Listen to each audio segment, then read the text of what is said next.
যেই ব্যক্তি শুক্রবারে জুমার নামাজের পরে 7 বার সূরা ইখলাস, 7 বার ফালাক, 7 বার নাচ পড়বে, আগামী শুক্রবার পর্যন্ত সমস্ত বিপজ্জনক রোগ ব্যাধির থেকে নিরাপদ থাকবে। হাদিসে আছে। আর যদি আরো 7 বার সূরা ফাতিহা মিলায় নেয় তাহলে পুরো সপ্তাহ নিরাপদ থাকবে তো থাকবে, পিছনে সব গুনাহ মাফ হয়ে যাবে। কাফারাতুজ যুনুব।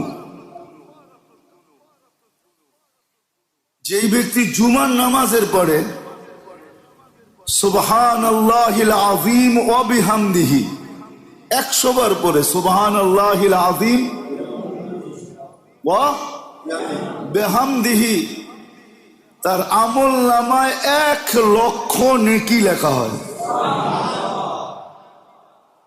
কি পারবেন এক সপ্তাহে 1 লক্ষ গুনাহ করতে?